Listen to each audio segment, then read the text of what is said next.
Okay, so today I'm going to read you guys an article from our man Stu Cowan, who went on a bit of a rampage yesterday with regards to the Habs confirmed lineup in Game 1. So if you're not a fan of Dominique Ducharme, stick around, because you might like this one. But first, before I begin eating stew and reading stew, if you guys are a fan of the Habs or just big bags of Lay's potato chips, please consider subscribing to my channel as I upload hockey content daily and would really enjoy if you guys decided to tag along for the ride. So let's just get right down to it. Let's get knee deep in stew here. That didn't sound right. The Canadiens will be counting on experience over youth big time to start their first round playoff series against the Toronto Maple Leafs. Head coach Dominique Ducharme confirmed after practice Tuesday in Brassard that forward Jesperi Kotkaniemi and Cole Caufield, along with defenseman Alexander Romanov, three faces of the future for the franchise, will all be spectators when the puck drops for Game 1 Thursday night. The Canadiens lineup will include a pair of 36-year-old forwards in Corey Perry and Eric Stahl, along with a 29-year-old defenseman, Joe Dirt, who will take Romanov's spot. And the same Joe Dirt who didn't pick up a point and was minus 11 in 13 games with the Canadiens after being acquired from the Detroit Red Wings before the NHL trade deadline.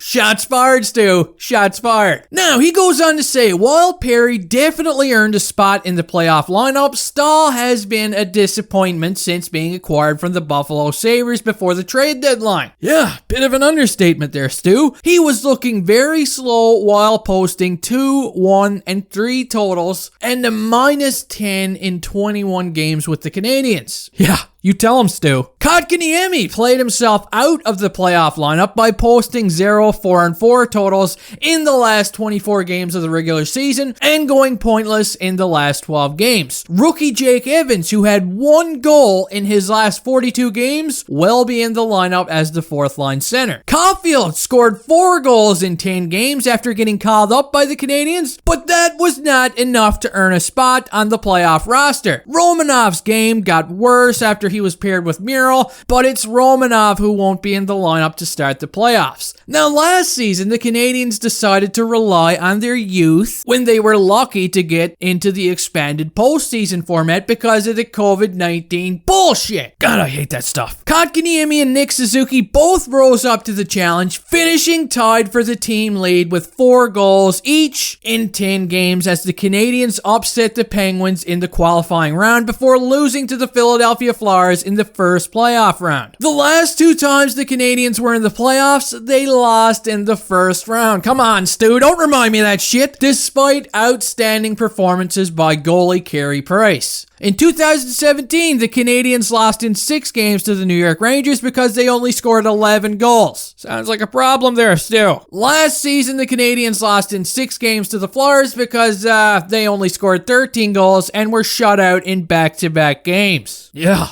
By a goalie who is non-existent right now in Carter Hart. Scoring goals was a problem yet again for the Canadiens this season when they ranked 17th in the NHL in offense with an average of 2.82 goals per game. But Caufield, a natural-born goal scorer, will be a spectator in Game 1 against the Leafs.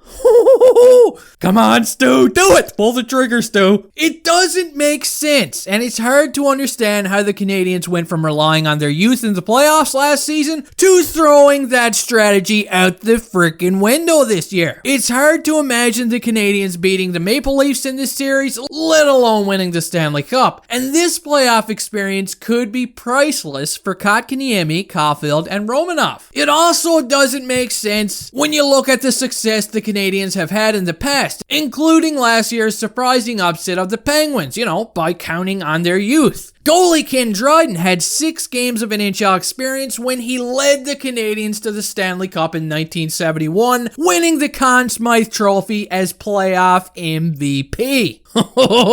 Chris Chelios had 12 games of NHL experience when he helped the Canadiens advance to the conference finals in 1984 before losing in 6 games to the New York Islanders. Chelios had 1, 9, and 10 totals in 15 playoff games. And he was a defenseman. And the Canadiens goalie during that playoff run was Steve Penny, who only had 4 games of NHL experience. When the Canadiens won the Stanley Cup in 1986, they had 8 rookies in their lineup. Woohoo, look at these guys. And that year, Patrick Waugh would win the Conn Smythe Trophy. He goes on to say when the Canadiens advanced to the conference final in 2010, one of the key players was PK Subban, who had a whopping 2 games of NHL experience. Now, he quotes something that was said by Dominique Ducharme here. Quote, "The little mistakes you pay cash right away at that time of the year." Ducharme said this about wanting veterans in his playoff lineup. "The pressure is not the same with the puck. The time and space you have to make a play is different." Back to Stu Cowan now. So the Canadiens have decided to go with experience over youth this year, just like they did in 2017 when they picked up, Dwight King and Steve Ott before the NHL trade deadline. King had 1 goal in 17 regular season games with the Canadiens and no goals in 6 playoff games against the Rangers. Ott had no goals in 11 regular season games with the Canadiens and none in the 6 playoff games. So yeah, that didn't really go over too well. The good news for the Canadiens fans who are frustrated or even angry about the team's lineup in Game 1 against the Leafs is that Ducharme said he is 100% willing to make changes if his original plan to go with experience doesn't work. Stu Cowan would say, "We're about to find out if it works starting Thursday night." And then he just dropped his mic and moonwalked out of his office, Michael Jackson style. So let me know what you guys think about Stu's article here. Are you with Stu or are you against Stu? Or do you just, eat Stu? Let me know what you guys think in the old comment section. Have yourselves a good day and I'll see you next time.